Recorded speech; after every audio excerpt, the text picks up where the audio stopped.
Corona संक्रमित होने पर भी होम क्वारंटाइन रखा जा सकेगा।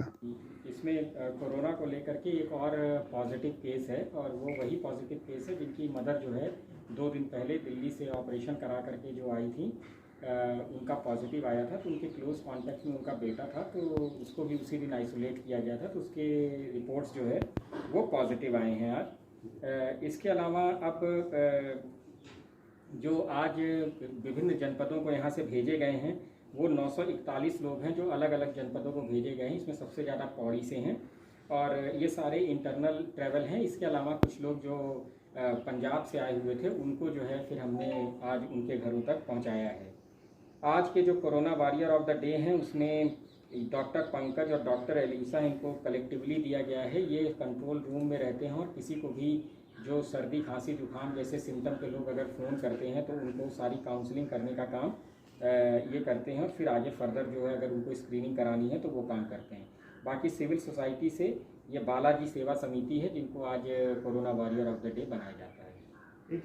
भारत सरकार की उस रिवाइज गाइडलाइन के अनुसार अगर किसी को बहुत माइल्ड सिम्टम है, वो कंफर्म पॉजिटिव केस है, तो भी वो होम क्वारंटीन में रह सकता है। तो इस वजह से ऐसे सारे लोगों को होम क्वारंटीन किया जा रहा है। आज सुबह मैंने एक बैठक भी ली है। उस बैठक में जो हमारे स्वास्थ्य विभाग के लोग, इसके अलावा सारे जो सब डिवीज़न हैं वो बीसी से जुड़े, नगर पालिका नगर निगम के लोग जुड़े, तो उन सभी के साथ आज और डीपीओ आईसीडीएस और शिक्षा विभाग के लोग थे। तो आज हमने कहा है कि डिटेल्ड प्लान कर लिया जाए कि किस तरीके से इनकी बहुत इफेक्टिव मॉनिटरिंग की जाए कि कोई अगर बाहर निकलता हो या ये करता हो तो उसको हम इफेक्टिवली पकड़ लें। और दूसरा, जिनके सैंपल ले रहे हैं उनके सैंपल लेने के पर जब वो घर पहुंचे उसी समय हमारा भी कोई व्यक्ति वहां पर आए और जो उनको प्रॉपर क्वारंटीन करके बाहर की तरफ जो है वो स्टिकर चिपका दे कि इनके घर में लोग क्वारंटीन हो गए हैं।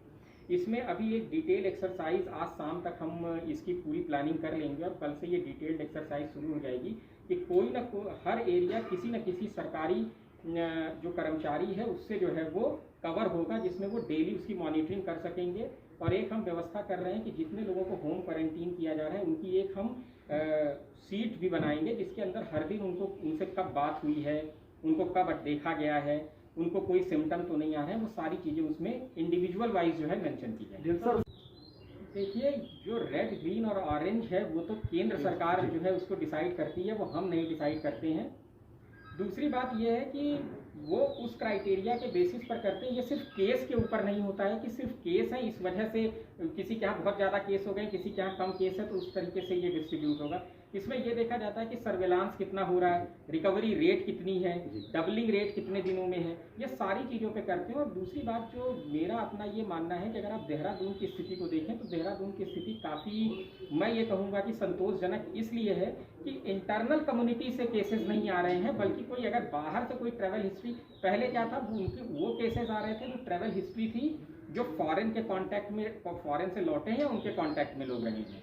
और अब जो केसेस आ रहे हैं वो ऐसे आ रहे हैं कि जिन राज्यों में बहुत ज़्यादा केसेस हैं उन जगह से अगर कोई लौट रहा है तो उसमें वो केसेस आ रहे हैं। अगर हम ये बात करें कि हमारे देहरादून के अंदर जो इंटरनल कम्युनिटी जो यहाँ पर ऑलरेडी 2 महीने से रह रहे हैं लोग, उनमें से कोई ऐसे केसेस नहीं आ रहे हैं, इसलिए कोई ऐसी बहुत बड़े इशू नहीं है।